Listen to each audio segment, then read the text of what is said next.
Comprendre les états de mon système nerveux et commencer à travailler dessus, ça a littéralement changé ma vie en un an. Ça a changé ma santé, mon business, ma relation avec ceux que j'aime, ma spiritualité, vraiment tout.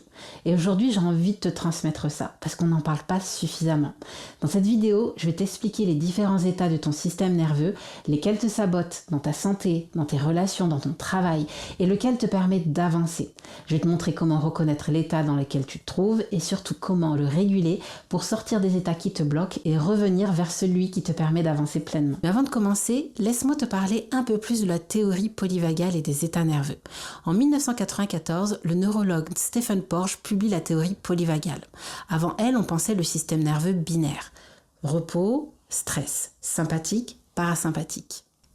Mais le docteur Porges a montré qu'en réalité, il y avait 3 états distincts, 3 configurations du système nerveux autonome.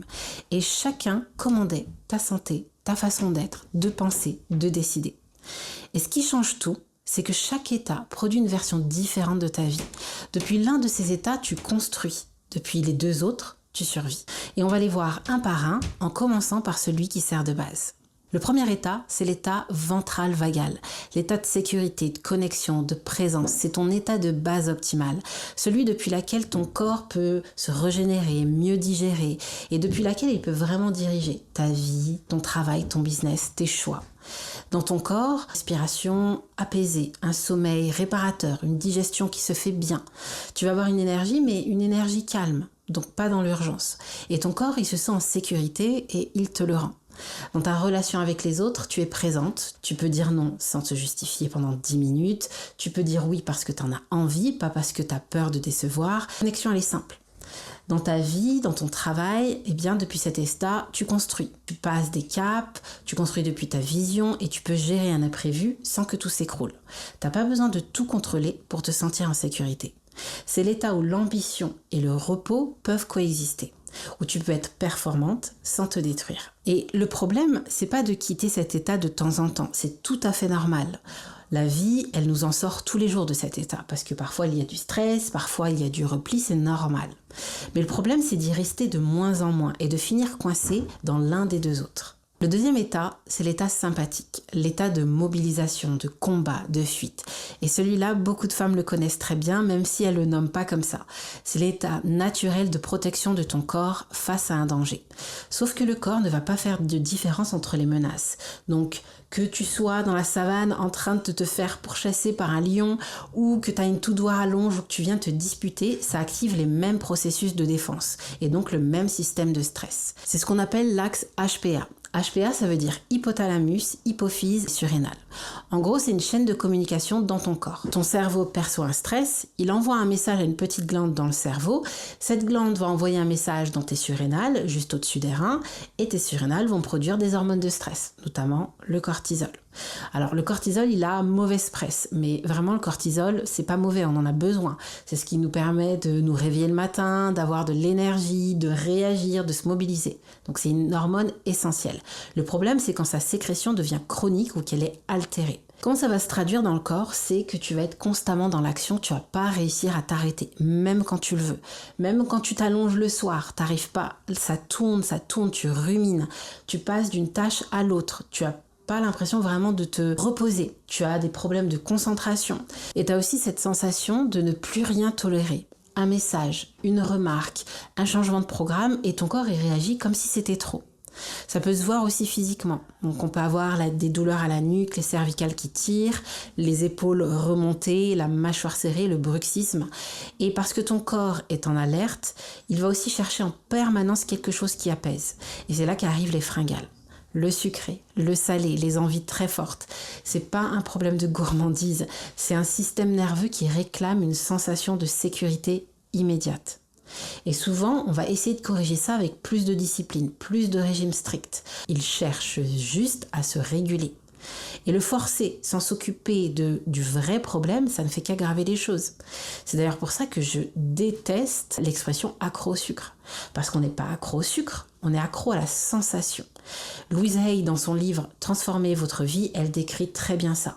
On mange du sucre parce qu'on manque de douceur dans notre vie. Donc ça rejoint ce que je viens de te dire. Le corps, il utilise le sucre, le gras comme un régulateur. C'est sa façon à lui d'aller chercher un peu de sécurité, un peu d'apaisement, tout de suite. C'est pour ça que la plupart des régimes anti-sucre, les challenges et compagnie, ça marche pas sur le long terme. Parce qu'on déplace le problème. Mais le corps, lui, il est toujours pas régulé. Et ce que je vois très fréquemment dans mes accompagnements, c'est des femmes qui ont enchaîné des challenges sans sucre, sans glucides.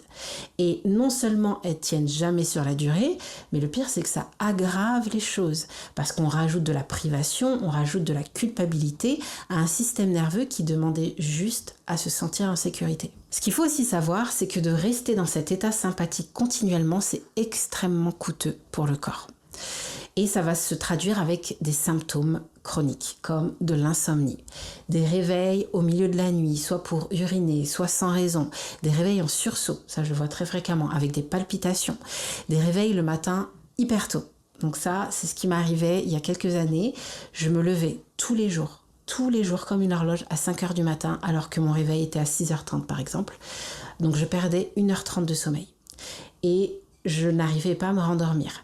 Et je sentais que j'étais épuisée, mais mon cerveau, ça y est, lui, il était prêt à commencer la journée. En fait, c'est un cercle vicieux parce que moins on dort, moins le système nerveux peut se réguler, et plus le système nerveux est dérégulé, et plus on a des troubles du sommeil. Dans cet état aussi d'hyperactivation, d'hypervigilance, d'état sympathique, un symptôme typique, c'est l'anxiété chronique. C'est aussi les palpitations. Je vois aussi beaucoup de troubles de la thyroïde, des troubles de la digestion, et une digestion qu'on n'arrive pas à réguler. Malgré les protocoles, malgré les compléments, les troubles reviennent encore et encore. C'est parce que la digestion est dirigée par le système nerveux. Quand le système nerveux se sent en insécurité, eh bien, toute la fonction digestive passe au second plan. Parce que il a besoin, il est dans un mode combat et fuite, donc il est dans un mode pour se défendre, et donc la priorité c'est pas de digérer ou d'assimiler les aliments, d'accord? Donc c'est de combattre et de fuir. Et donc les troubles chroniques digestifs très fréquemment viennent de la dérégulation du système nerveux. Donc voilà, au niveau de la santé, sur le point de vue physiologique, vraiment la liste elle est très longue. Mais il faut comprendre que ça agit pas que sur la santé, dans notre relation avec les autres. Donc ça va changer ta façon d'être. Tu vas par exemple avoir du mal à dire non. Tu vas t'expliquer, te justifier. Tu vas éviter que l'autre soit déçu. Tu vas sentir l'humeur de l'autre personne en scannant constamment ses faciès, ses émotions. Et là, je sens qu'elle est pas très bien. Là, je sens qu'elle est en colère. Là, je sens que ça va pas. Et en fait, tu vas ressentir ça avant ton propre ressenti. Et du coup, tu vas t'adapter par rapport à ça. C'est de l'hypervigilance. Je sais qu'on appelle beaucoup ça aussi de l'hypersensibilité, mais parfois, c'est juste ton corps, en fait, qui a appris à scanner la personne en face pour savoir comment, en fait, il va pouvoir se sentir en sécurité. Qu'est-ce qu'il va devoir mettre en place pour se sentir en sécurité. Et parfois, tu vas tellement t'adapter que tu vas plus savoir ce que toi, vraiment, tu veux. Et c'est là qu'on commence à se désaligner. C'est parce que ton système nerveux, il a appris que pour rester en sécurité, il fallait être agréable, disponible, utile, et surtout ne pas déranger. Mais à force, ton corps, il vit plus ta vie comme un espace sûr. Il la vit comme une succession de choses à gérer, à anticiper, à contrôler. Dans ton travail, dans ton business, dans cet état-là, tu avances. Ta to-do, elle se remplit, elle se vide. Mais tes décisions ne viennent pas d'un espace de sécurité, elles viennent de la peur, de l'urgence, de l'agitation. Et donc souvent, elles sont réactives. Ça peut par exemple se traduire, si tu as un business, tu changes de stratégie toutes les semaines dès que tu vois quelqu'un qui semble faire mieux que toi. Ça peut être aussi ne pas réussir à tenir un cap, parce que ton système nerveux cherche du soulagement immédiatement. Et donc, il ne cherche pas une direction stable. Et à la maison, parce que à la maison c'est un travail aussi, donc je le mets dans cette catégorie, c'est pareil, tu cours toute la journée, tu gères tout, mais tu as l'impression que tu ne souffles jamais. Tu travailles énormément dans cet état-là, mais en fait tu construis jamais quelque chose de solide et tu te sens jamais posé. Donc le piège dans cet état, et parfois il est très difficile à repérer, surtout quand on est ambitieuse et qu'on a des projets, c'est que ça ressemble à de la productivité. Tu fais beaucoup, tu es active, tu es engagée, tu es ambitieuse, mais ton système nerveux il confond mouvement et sécurité. Comme si ce que tu faisais, eh bien, c'était pour te protéger de l'échec, du jugement, de la peur de ne pas y arriver. C'est pour ça qu'on n'arrive pas à ralentir dans cet état. Pas parce qu'on est ambitieuse, mais parce que s'arrêter ressemble à un danger. Et une vie portée uniquement depuis cet état, ça finit par épuiser. Parce que tu diriges plus depuis ta vision, tu diriges depuis la pression. Et à force, le système nerveux ne tient plus et c'est souvent là qu'on bascule vers le troisième état, le dorsal. Le troisième état, c'est l'état dorsal vagal. C'est l'état de figement et d'effondrement. Celui-là aussi, la plupart des femmes ne savent pas qu'elles y sont parce qu'il ne fait pas de bruit. C'est vraiment le dernier mécanisme de protection. Quand le système nerveux est resté trop longtemps en alerte et qu'il ne peut plus tenir, eh bien, il s'arrête, mais il ne s'arrête pas en douceur. Il coupe. Il coupe tout. Comme un disjoncteur qui saute pour éviter que tout brûle. C'est vraiment une sorte de mise en veille, mais une mise en veille de survie. Dans ton corps, là, ça va être vraiment une grande fatigue. Donc dans l'état sympathique, t'es épuisé. Dans l'état dorsal, t'es effondré. T'as un brouillard mental incroyable. Donc pour la petite anecdote, quand j'étais dans cet état-là, une vidéo comme ça n'aurait pas été possible. Je n'arrivais plus à agencer les idées et donc du coup à m'exprimer. C'était vraiment impossible pour moi. C'est aussi, t'avances pas dans tes projets. Donc tu procrastines de manière chronique. Tu regardes ta to-do et t'es bloqué. Vraiment, tu n'arrives pas à passer à l'action. Ça peut aussi se traduire dans tu te désintéresses de ce qui te passionnait avant. Tu te dis constamment mais à quoi bon en fait ? Tout te semble plat, sans intérêt. Tu peux aussi ressentir que tu es coupé de tes émotions, coupé de ton ressenti. Parce que, comme je l'ai dit, le système nerveux, il a été très actif pendant très longtemps. Sa solution, c'est de se dire j'arrête en fait, je me fige, je ne ressens plus rien.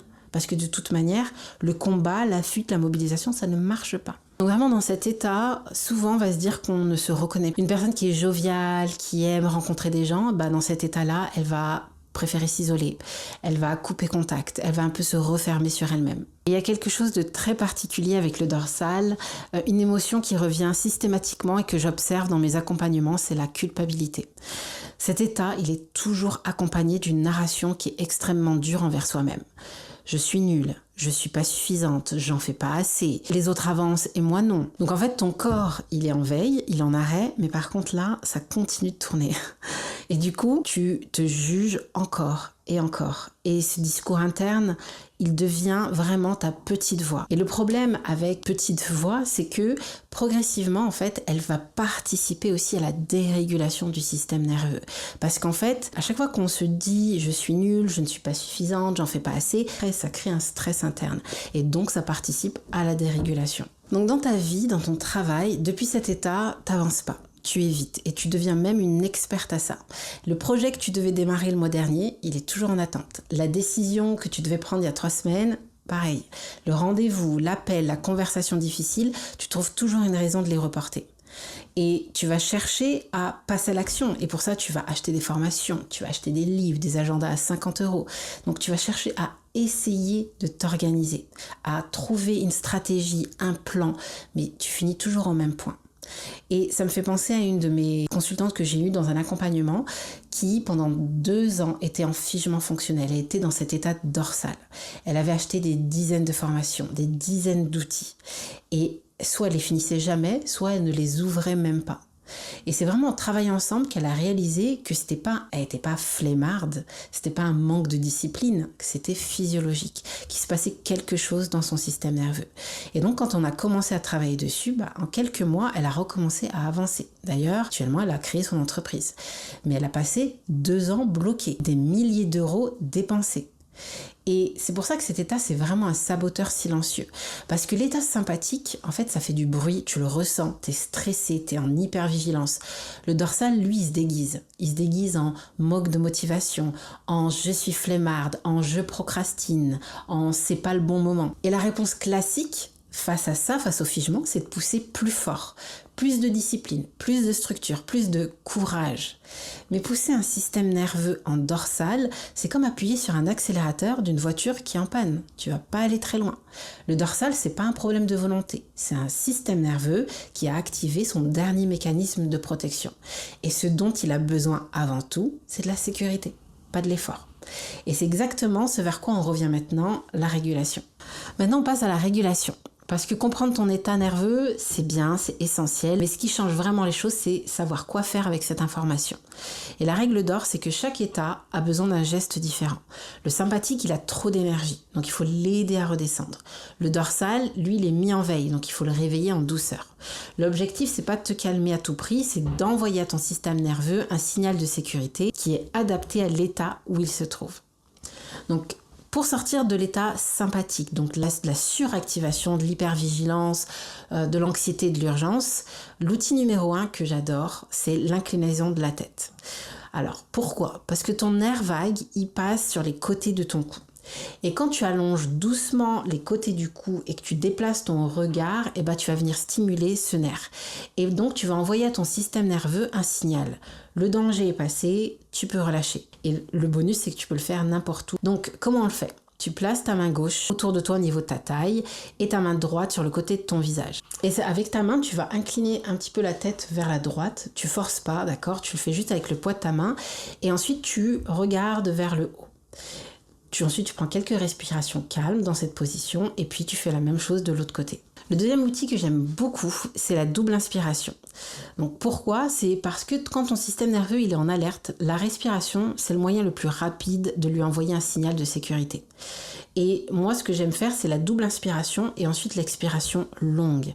Parce que l'expiration longue, elle active directement le frein vagal et ça ralentit ton rythme cardiaque. Donc la double respiration, elle vient remplir complètement les poumons et on va relancer les petites alvéoles et c'est ça qui va permettre de décharger encore plus efficacement. Sur celui-ci, attention, parce que certaines personnes qui font de l'anxiété forte peuvent se sentir au contraire activées par ça. Donc chaque exercice vraiment, il est à adapter à ton profil. Si tu sens que au contraire ça t'active plutôt que de te faire redescendre, c'est probablement que cet exercice il n'est pas fait pour toi. C'est complètement ok, tu choisis celui qui te va. Donc comment on fait pour cette double inspiration ? Donc on prend une première inspiration par le nez et ensuite on va prendre une deuxième petite inspiration par-dessus. Et on n'expire pas entre les deux. Donc une inspiration longue et une petite par-dessus. Et ensuite on expire par la bouche pendant 3 à 5 secondes. On peut le faire 3 à 5 fois. Moi j'aime beaucoup le faire avant un call important, une décision importante ou vraiment quelque chose qui me stresse un petit peu. Je le fais juste avant. Faut savoir aussi que les exercices que je te propose là, si tu veux avoir des résultats, faut les faire le plus souvent possible, s'ils sont adaptés à toi, d'accord ? Donc fais attention à ta réaction, à la réponse de ton corps. Si tu vois qu'ils te font du bien, go. Fais-les le maximum. Ça va vraiment t'aider de passer de l'état sympathique à ventral ou de passer de l'état dorsal à ventral. Maintenant on passe pour sortir de l'état dorsal, donc l'état du figement, de la lourdeur, du brouillard. J'aime beaucoup les tapotements du corps. Parce que le dorsal, en fait, c'est le corps qui ne sent plus, qui est un peu endormi, lointain. C'est comme si tu étais un petit peu derrière une vitre. Donc avant de pouvoir agir, il faut le réveiller, mais en douceur. Et les tapotements, donc se tapoter le corps, ça envoie une vague d'informations sensorielles à ton cerveau. Je suis là, j'ai un corps, il est en vie. Donc c'est l'un des moyens les plus directs de réintroduire la sensation quand tu es engourdi. C'est pour ça que se forcer à travailler ne marche jamais dans cet état. Donc comment tu le fais ? Debout, assise, avec tes mains, tu vas tapoter doucement, d'accord ? Tu te fais pas mal, hein ? Le but c'est pas d'avoir des bleus, donc on tapote doucement, d'abord le long des bras, ensuite le ventre, les jambes jusqu'en bas. Tu peux insister dans les endroits où tu sens que tu as le moins de sensations. Là où c'est un peu plus éteint. Et tu peux faire ça entre 10 secondes à 30 secondes. Le deuxième exercice, c'est le tapotement sur les épaules. Une sorte de posture de câlin. Et ton corps, il va lire ça un peu comme un message de sécurité. Donc ce petit tapotement, ça lui donne de l'ancrage. Ça te ramène ici, maintenant, et ça apaise le système nerveux. Donc comment tu le fais ? Tu croises les bras sur ta poitrine et chaque main est posée sur l'épaule opposée. Puis tu tapotes les deux épaules en alternance, doucement, dans un rythme lent et régulier. Donc celui-là, tu peux le faire quand tu as la flemme de passer à l'action, quand tu vois que tu procrastines depuis un moment. Maintenant, tu sais exactement ce qui se passe dans ton corps. Tu sais repérer quand tu es en sur-régime, quand tu bascules en figement, tu sais reconnaître quand tu es paralysé depuis des semaines, mais comprendre, ça ne suffit pas. Et en vérité, c'est que t'as pas besoin d'une énième formation, t'as pas besoin de plus de discipline, t'as besoin de réguler ton système nerveux et dans le bon ordre. Alors si tu es une femme ambitieuse mais épuisée, que tu veux mener de front ton travail, ta famille, sans y laisser ta santé, je t'invite à réserver une session clarté avec moi. Dans cet appel, on va regarder ensemble où tu en es et dans quel état ton système nerveux passe le plus de temps. Le lien pour réserver est dans la description. Je limite les places parce que comme tu l'as compris, c'est un vrai bilan, une vraie consultation. Chaque appel prend du temps et est préparé avec soin. Je te dis à très vite dans une prochaine vidéo.